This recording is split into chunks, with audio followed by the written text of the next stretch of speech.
ओ जरा कल्पना कीजिए एक ऐसी लाइब्रेरी की हम्म। जिसमें ना मतलब मानव इतिहास का इतना असीमत ज्ञान भरा हो कि जब उसमें आग लगाई गई तो वो लगातार 3 महीने तक चलती रही। ओ गॉड, 3 महीने? हाँ, लिटरली 3 महीने तक आसमान में सिर्फ पांडुलिपियों और सदियों के बौद्धिक खजाने का धुआं उठता रहा। हम्म। और आज की इस विस्तृत चर्चा में हम किसी हॉलीवुड फिल्म के सीन की बात नहीं कर रहे हैं। बिल्कुल नहीं। ये वाकई में इतिहास के सबसे डार्क लेकिन सबसे दिलचस्प अध्यायों में से एक है। क्योंकि अक्सर ना जब भी हम एक बेहतरीन या वर्ल्ड क्लास यूनिवर्सिटी की बात करते हैं तो हमारे दिमाग में तुरंत क्या आता है? ऑक्सफोर्ड या कैम्ब्रिज जैसी लाल ईंटों वाली इमारतें। एग्जैक्टली एक ऐसा नैरेटिव बन चुका है कि जो सर्वोच्च ज्ञान और शिक्षा का एक व्यवस्थित ढांचा है ना, वो पश्चिमी दुनिया की ही देन है। Okay, let's unpack this. क्योंकि आज हम नेशनल ज्योग्राफिक इंडिया की एक बहुत ही शानदार डॉक्यूमेंट्री के आधार पर उस पूरी तस्वीर को बदलने वाले हैं। बिल्कुल। हम समय के पहिए को घुमाकर करीब 1500 साल पीछे जा रहे हैं, और वो भी यूरोप नहीं बल्कि भारतीय उपमहाद्वीप के केंद्र में, प्राचीन नालंदा की दुनिया में, जो कि अपने आप में एक अलग ही दुनिया थी। राइट। और इस डीप डाइव का मकसद ना सिर्फ इतिहास के कुछ पन्ने पलटना नहीं है, बल्कि ये समझना है कि जिस होलिस्टिक और मल्टी डिसिप्लिनरी एजुकेशन को आज हम इतना आधुनिक मानते हैं, उसकी जड़ें असल में कितनी गहरी हैं। और मुझे लगता है कि इसकी शुरुआत हमें इसके नाम से ही करनी चाहिए। हाँ, प्लीज बताइए। नालंदा सिर्फ एक जगह का नाम नहीं था यार, ये अपने आप में एक पूरी फिलॉसफी थी। हाँ। अगर हम इस शब्द को तोड़ें, जैसा कि सोर्स में भी बताया गया है, तो ये ना, आलम और दा से मिलकर बना है, जिसका अर्थ होता है एक ऐसा उपहार जिसकी कोई सीमा ना हो। असीमित उपहार। मतलब ये सोचना ही कितना अद्भुत है कि प्राचीन काल में ज्ञान को कोई ऐसी कमोडिटी नहीं माना जाता था जिसे खरीदा या बेचा जाए। सही बात है, ज्ञान एक उपहार था। और जब एक संस्था का नाम ही सीमाहीन उपहार रख दिया जाए तो वो अपने छात्रों को सिर्फ एक विषय तक कैसे सीमित रख सकती है? बिल्कुल नहीं रख सकती। क्योंकि अक्सर एक आम धारणा होती है ना कि प्राचीन भारत में शिक्षा का मतलब सिर्फ धार्मिक ग्रंथों का अध्ययन करना था, या मठों में बैठकर बस मंत्रों का उच्चारण करना। एग्जैक्टली। लेकिन नालंदा का जो करिकुलम था वो इस धारणा को पूरी तरह से ध्वस्त कर देता है। एकदम सही कहा आपने। अगर हम उनके पाठ्यक्रम को करीब से देखें ना, तो वहां सिर्फ थियोलॉजी या धर्मशास्त्र नहीं पढ़ाया जा रहा था।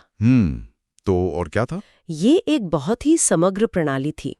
वहां लिटरेचर, लॉजिक, मेडिसिन और फिलॉसफी जैसे विषय एक साथ पढ़ाए जाते थे। ओह वाओ, यहीं पर मुझे प्राचीन काल की किसी आईवी लीग यूनिवर्सिटी की याद आती है। बिल्कुल वैसा ही था, जहां आज लिबरल आर्ट्स पर जोर दिया जाता है। लेकिन मुझे यहाँ एक बात समझनी है। हाँ बताइए। आज की दुनिया में मेडिसिन और फिलॉसफी दो बिल्कुल अलग दिशाएं मानी जाती हैं। एक साइंस है तो दूसरा आर्ट्स है।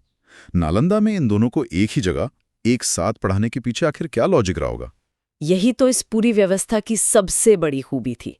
मतलब उस दौर के विद्वान ये मानते थे कि जीवन के किसी भी एक पहलू को ना आप आइसोलेशन में नहीं समझ सकते, अलग थलग करके नहीं देख सकते, राइट? हाँ, उदाहरण के लिए अगर आप मेडिसिन पढ़ रहे हैं और किसी बीमारी का डायग्नोसिस करना चाहते हैं, तो आपको एक बहुत ही मजबूत डिडक्टिव लॉजिक की जरूरत होगी। ओके।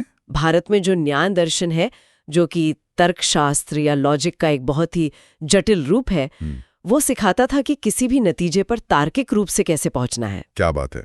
तो एक वैद्य या डॉक्टर को सिर्फ जड़ी बूटियों की पहचान नहीं कराई जाती थी, उसे उस लॉजिकल फ्रेमवर्क में ट्रेन किया जाता था जिससे वो शरीर की जटिलताओं को सुलझा सके। Here is where it gets really interesting।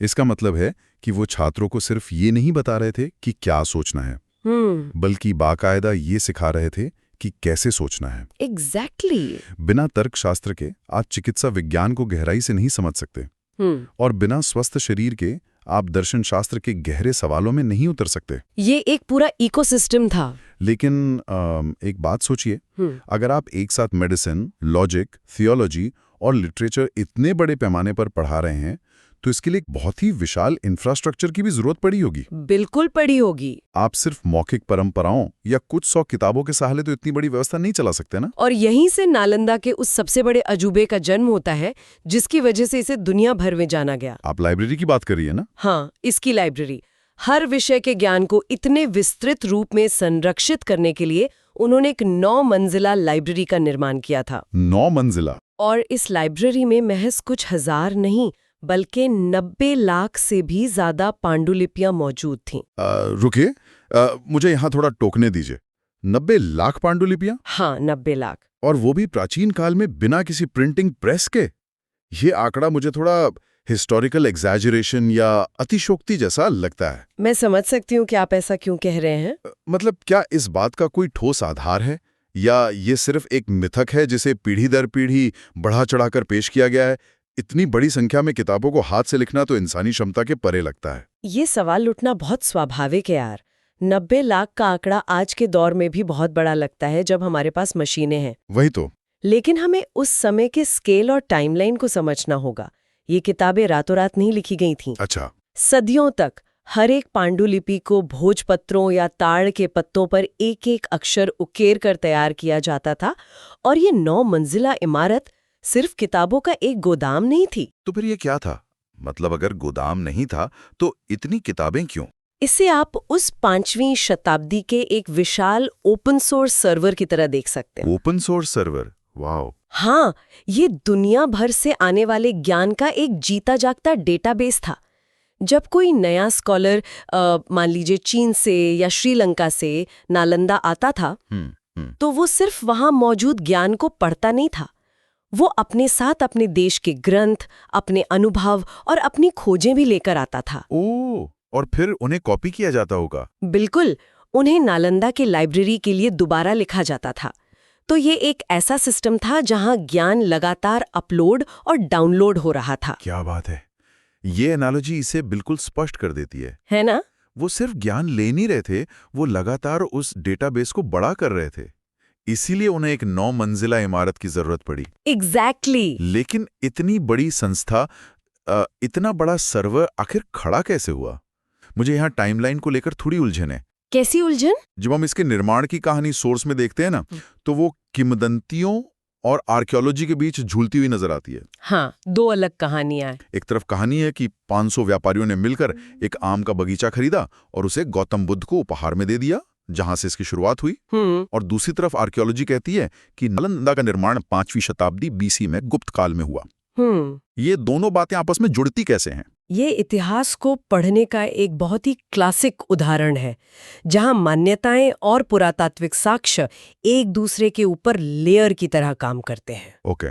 आम के बगीचे वाली जो कहानी है वो हमें नालंदा की आध्यात्मिक जड़ों के बारे में बताती है। तो वो झूठ नहीं है? नहीं, वो दिखाती है कि इस जगह का महत्व बुद्ध के समय से ही था, और ये शुरुआत से ही एक ऐसा केंद्र था जिसे समाज के हर वर्ग जैसे कि व्यापारियों का समर्थन हासिल था। और आर्कियोलॉजी हमें उसका ठोस बिल्डिंग फेज दिखाती है। बिल्कुल।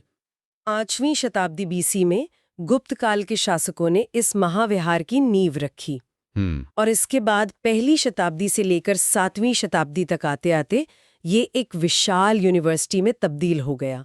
ये समझना बहुत जरूरी है कि नालंदा किसी एक राजा का या किसी एक दशक का प्रोजेक्ट नहीं था। तो ये कई सदियों का काम था। हाँ, ये कई पीढ़ियों का एक सामूहिक इंटेलेक्चुअल प्रोजेक्ट था।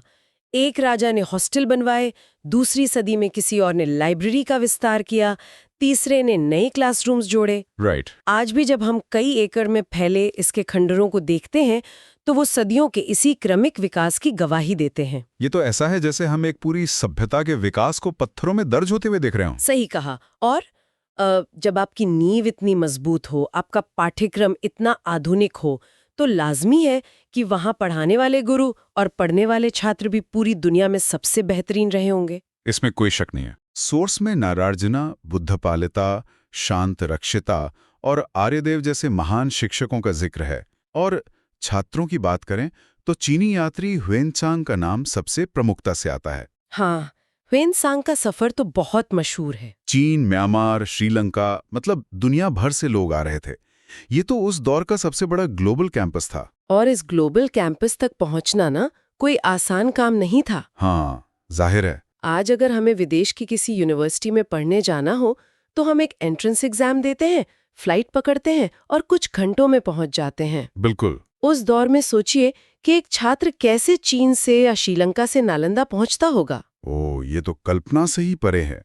हजारों किलोमीटर का सफर, गोभी के रेगिस्तान, ऊंचे पहाड़ और रास्ते में लुटेरों या जंगली जानवरों का खतरा। और बीमारियां भी। हाँ, सालों का समय लगता होगा।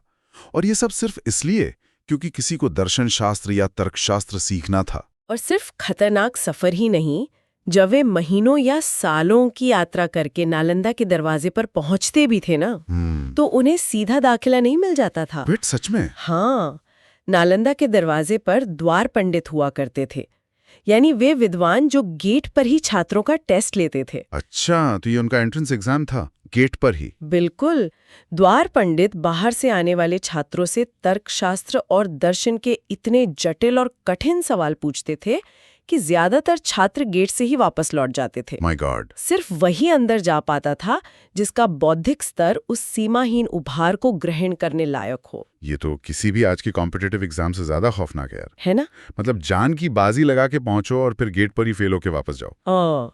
लेकिन जो लोग अंदर पहुंच जाते होंगे, उनके लिए वो माहौल कैसा रहता होगा? बहुत ही वाइब्रेंट। अलग अलग देशों के लोग, अलग अलग भाषाएं बोलने वाले, वे एक साथ पढ़ते कैसे थे? यही वो जगह है जहां संस्कृत ने एक लिंगुआ फ्रैंका यानी एक कॉमन भाषा का काम किया।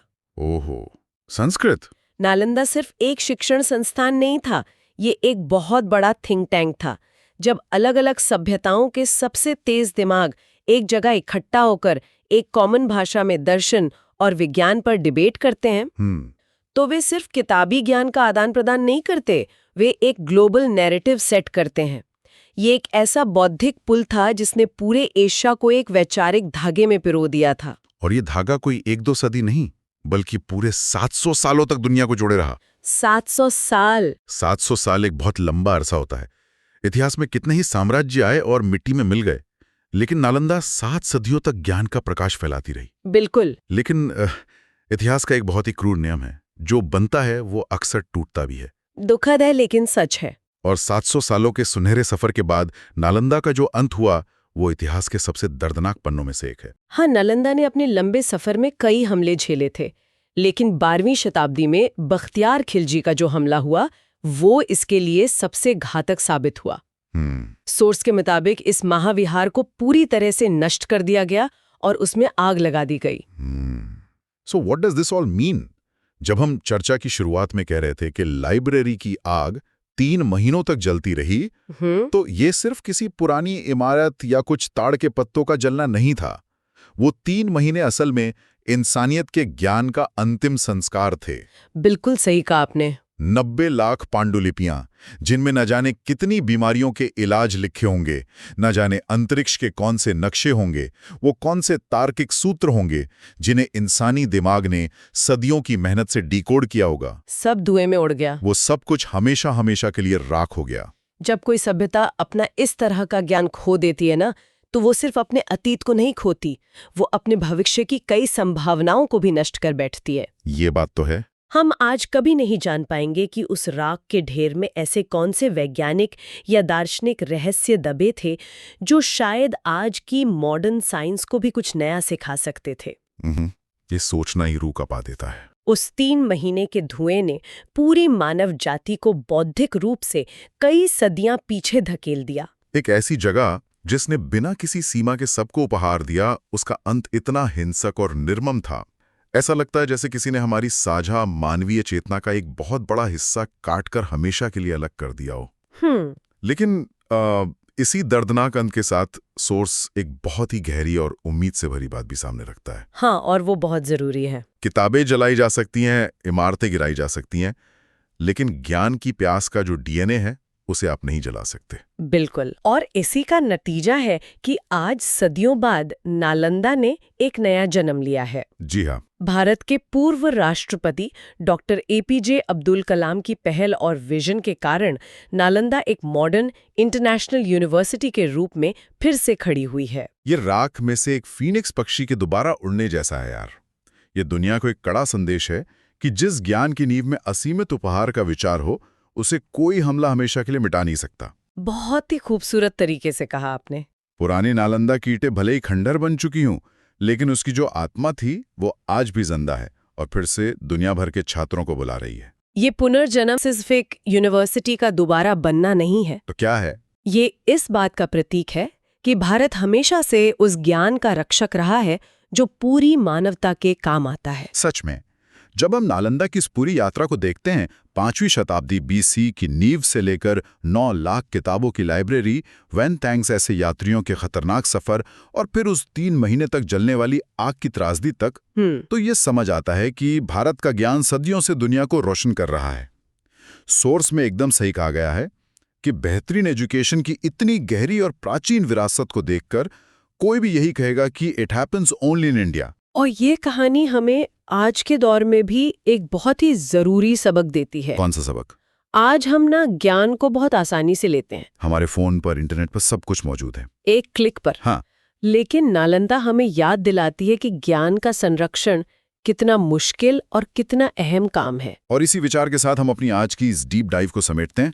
हमने इस सफर की शुरुआत लाल ईंटों वाली पश्चिमी यूनिवर्सिटीज की उस तस्वीर से की थी जिसे हम सबसे सुरक्षित और आधुनिक मानते हैं। और हमने देखा कि कैसे नालंदा ने सदियों पहले उस आधुनिकता और समग्र शिक्षा की नींव रख दी थी। बिल्कुल। लेकिन जाने से पहले एक ऐसा सवाल है जो इस पूरी चर्चा के बाद मेरे दिमाग में गूंज रहा है। बताइए। आज हमारा सारा ज्ञान, हमारा साहित्य, हमारा विज्ञान, हमारे बैंक अकाउंट्स, सब कुछ डिजिटल रूप में क्लाउड सर्वर पर मौजूद है।